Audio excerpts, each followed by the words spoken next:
I never thought I'd say this out loud. But here it goes. My boyfriend Jake followed me to what I thought was just a harmless girls' night. I was 26, he was 28, and we'd been together for almost 2 years. Jake was usually trusting, or so I thought. But that night shattered everything I believed about us. It started as a normal Friday evening. My best friends, Megan, Lisa, and Rachel, had planned a girls' night at Megan's apartment downtown. They all seemed excited. We hadn't hung out together in months. Megan's husband was out of town for work, Lisa's husband had some business trip, and Rachel, who'd been married for 5 years, always loved these nights as a way to blow off steam. I told Jake about it casually earlier that day. "Girls' night at Megan's," I said, expecting him to wish me a good time like usual, but he seemed unusually quiet, almost withdrawn. I shrugged it off, thinking maybe he was just tired from work. He didn't ask for details, didn't seem curious, just a quiet, okay. The night began with wine and laughter, or at least that's what I told myself. We caught up, shared stories, played music, and the usual girl talk flowed naturally. But as the hours passed, the vibe subtly shifted. Megan's usually charming demeanor turned more flirtatious. Lisa laughed a little too loudly at every joke. Rachel was texting non-stop, but not with her husband. I should have noticed the signs, but the warmth, the drinks, and the years of friendship clouded my judgment. At some point, Megan locked the door and brought out a bottle of tequila. That's when things got blurry. Suddenly, Megan whispered, "It's just us tonight. No husbands, no rules."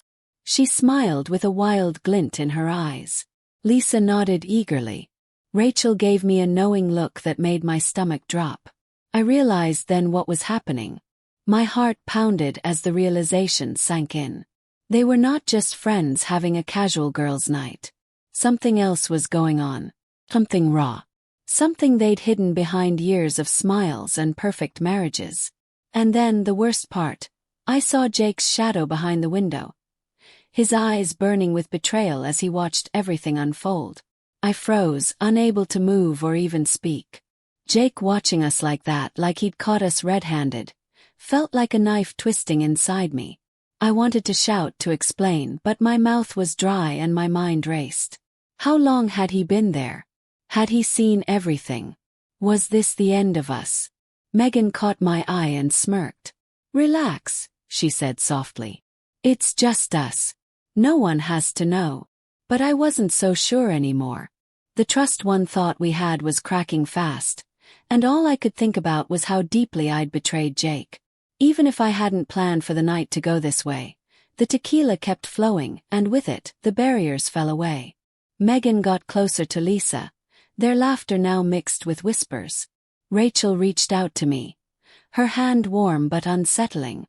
My mind screamed at me to leave, but my body was stuck in a nightmare I didn't want to wake up from. Suddenly, the door slammed open. Jake stood there, his face a mixture of hurt and fury. "What the hell is going on here?" he demanded. The room fell silent, like a bomb had exploded. Megan, usually quick with words, faltered. Lisa looked guilty. Rachel's eyes avoided Jake's piercing gaze. I wanted to sink through the floor. The night I promised honesty and loyalty was crumbling around me. "I thought this was just a girls' night," Jake said, his voice trembling. "But it looks like something else."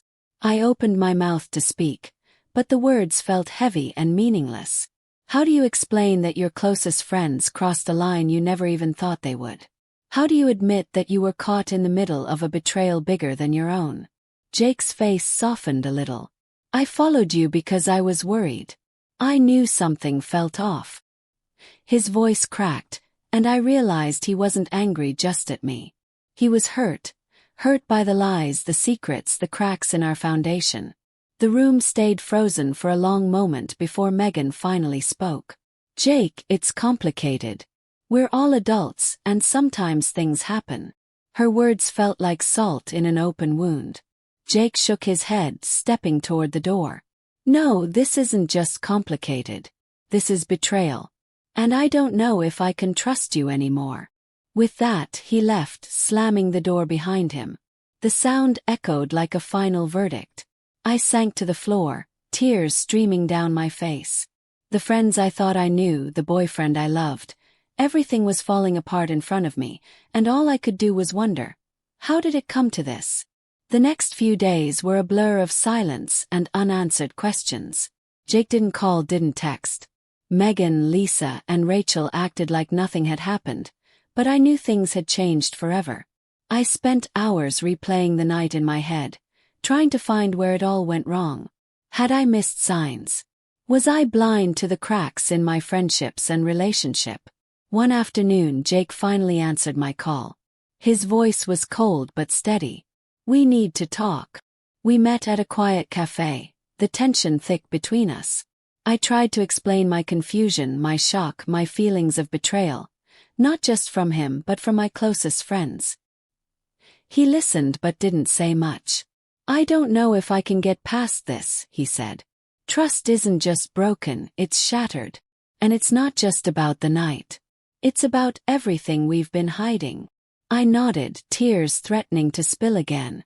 "I never wanted to hurt you, Jake.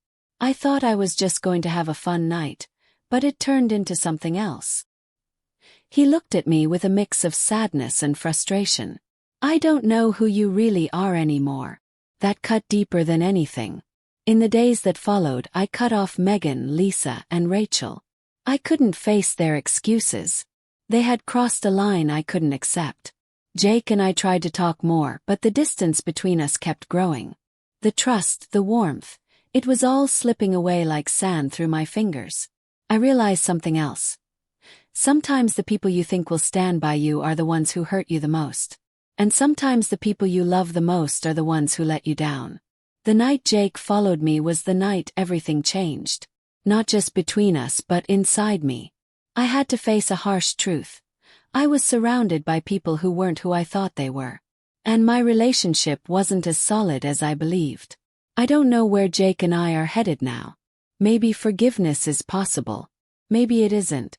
But I do know this. Trust, once broken, is hard to rebuild.